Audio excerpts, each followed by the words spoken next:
এই আনিবুদুল্লাহ এক আল্লাহর ইবাদত করে দাওয়াত দিয়েছিলেন হযরত মুসা আলাইহিস সালাম। ফিরাউন বাধা দিয়েছিল। ইব্রাহিম আলাইহিস সালাম আনিবুদুল্লাহ এক আল্লাহর ইবাদত করে দাওয়াত দিতে গিয়া মিস্টার নমরুদ ইব্রাহিম আলাইহিস সালামকে বাধা দিয়েছিল।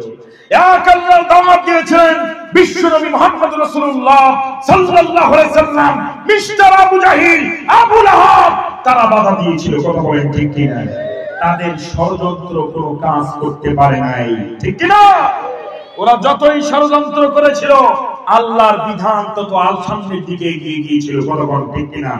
আজও পর্যন্ত যারা গানের মঞ্চে 140 ভোট জারি করে না, যাত্রার প্যান্ডেলে 140 ভোট জারি করে না, তাফসীরুল কোরআন মাহফিল দেখলে 140 ভোট জারি করে, আলিম ওলামাদেরকে দেখলে আলিম ওলামাদের কণ্ঠে হক কথা বন্ধ করে দেওয়ার জন্য কণ্ঠনালী চিপে ধরে, যারা নৃশংসভাবে ডক্টর মিজানুর রহমান আল আজহারীকে বিদেশের জমিনে পাচার করে দিয়েছে, যারা কোরআনের কথা বলার কারণে মুফতি আমির হামজা আজকে কোরআনের ময়দানে নাই, কোরআনের হক কথা বলার কারণে আল্লামা মামুনুল হক আমাদের সমাজে নাই, যারা কৌশল করে আলিম ওলামাদের বিরুদ্ধে ষড়যন্ত্র করেছে, এরাই নব্য নমরুদ, নব্য আবু জাহিল, নব্য ফিরআউন। কথা বলেন ঠিক কিনা?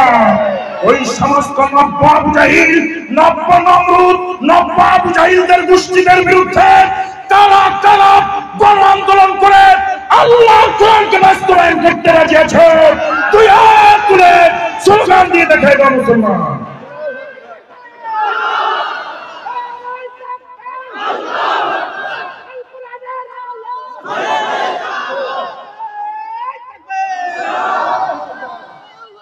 সম্মানিত ভাইয়েরা আমার, বিশ্বনবী মুহাম্মদুর রাসূলুল্লাহ সাল্লাল্লাহু আলাইহি ওয়াসাল্লাম এই দ্বীনের দাওয়াত নিয়ে চলে গেলেন চাচা আবু জাহিলের কাছে বড় আশা নিয়ে।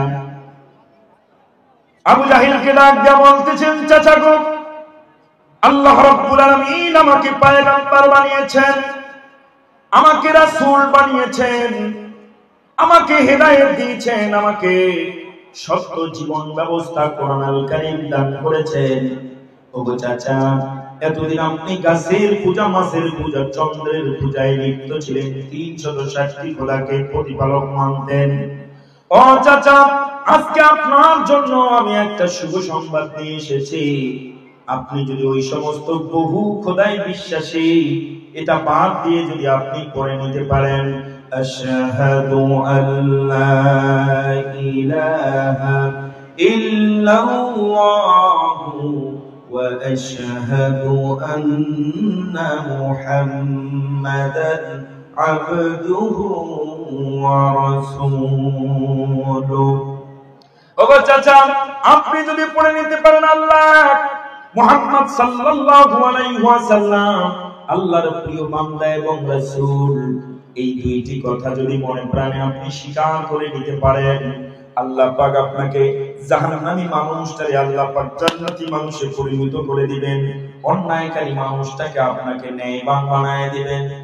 মিস্টার আবু জাহিল এই কথা শোনার সঙ্গে সঙ্গে ভাতিজারে ডাক দেয়া বলতেছে, ভাতিজা, তুমি যেই সমস্ত কথাগুলো বলেছো, এই কথাগুলো আমি জীবনে শুনি নাই, আমার বাপ দাদা 14 গোষ্ঠী কোনোদিন আমারে শোনায় নাই। এ ভাতিজা, তোমার আল্লাহকে যদি আমি রব মেনে নেই, তোমাকে যদি রাসূল হিসাবে গ্রহণ করি, তোমাকে যদি নেতা মেনে নেই, তাহলে এই আসনটা হারাতে হবে। সুতরাং তোমার আল্লাহকে এবং তোমাকে নবী হিসাবে গ্রহণ করতে পারলাম না। বিশ্বনবী মুহাম্মদুর রাসূলুল্লাহ সাল্লাল্লাহু আলাইহি ওয়াসাল্লাম ব্যতীত হৃদয় নিয়ে বাড়িতে চলে আসলেন।